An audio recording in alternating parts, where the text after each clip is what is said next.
Guys, I am about to tell you a very strange story of the kind that keeps you on edge the whole time you're listening. This story is about a woman named Sophie, a beautiful young wife married to Mark, a kind-hearted man working in Dubai to build a better future for her and their kids. But life, well, it has a way of throwing us into situations we could never imagine. Sophie lived in a small apartment in a working-class neighborhood in Manchester. Mark, her husband, was an engineer in Dubai. Every few months, he'd come home for a couple of weeks, then head back. But this time, Mark had to leave unexpectedly due to work, and had no choice but to leave Sophie at home with his younger brother, Daniel, a 23-year-old university student and much younger than Mark, who was nearing 40. Daniel was staying with them due to financial reasons and also to keep Sophie company in case she needed help. At first, everything seemed normal. Sophie treated Daniel like her little brother, cooked for him. They laughed, shared stories from the past. But about a week after Mark left, strange things started happening. The first sign: one night, Sophie was asleep when she suddenly heard a faint tapping sound coming from the living room. Heart pounding, she whispered. What was that? She quietly stepped out of her bedroom and noticed a dim light coming from under Daniel's door. She got closer and heard him talking on the phone, but the words were hard to make out. It sounded like, "He's not here right now. Don't worry, we'll take care of it." Something felt off. She told herself maybe he was just talking to a friend and went back to bed, but sleep wouldn't come. The next day, while doing Daniel's laundry, Sophie found a crumpled note in his jacket pocket. It had a phone number and a girl's name, Monica. Next to the name was a scribble, 2 a.m. Sophie raised an eyebrow. Maybe it's just a friend, she thought. But why 2 a.m.? And why hide the note in his pocket? She decided to ask him calmly. "Hey Daniel, who's Monica?" He froze for a moment, then said, "Oh, she's just a classmate. We were working on a project together." But his voice was shaky. Sophie didn't buy it. As the days passed, Daniel's behavior changed. He started coming home late, and more time in his room, whispering on the phone. One evening, Sophie walked into his room to bring dinner and saw his laptop screen open on a chat with someone called the boss. The messages read, "Keep things as they are. No one suspects a thing." Before she could read more, Daniel walked in and quickly closed the laptop. Even the neighbors started noticing things. Mrs. Thompson, who lived downstairs, began dropping strange hints. One day she told Sophie, "Dear, keep your eyes open.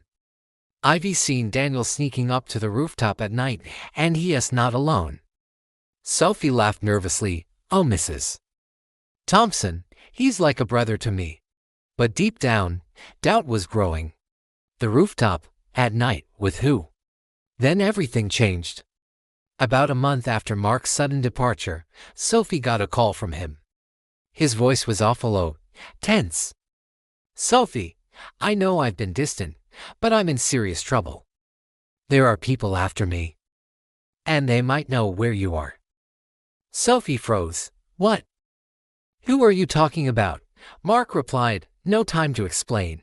But stay away from Daniel. I can't tell you everything now, but please, be careful." Then the call dropped. Sophie was left speechless, holding her phone with shaking hands. She began connecting the dots: Daniel's late-night phone calls, the note, the secretive chats, the neighbors' warnings, and now, this call from Mark. She knew she had to find out the truth. That night, knowing Daniel would head to the rooftop, she wrapped a shawl around her and followed quietly. What she saw made her blood run cold. Daniel was sitting with an older man, and between them, a black duffel bag. She heard the man say, "We need to finish this before Mark gets back."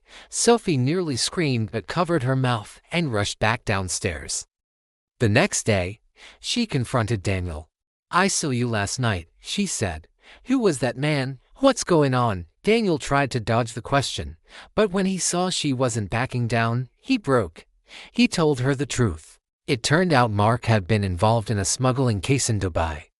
Daniel had known all along and was forced to help him. The man Sophie saw on the rooftop was a middleman trying to negotiate Mark's release for a hefty price. The black bag. It was full of money, part of what Mark owed.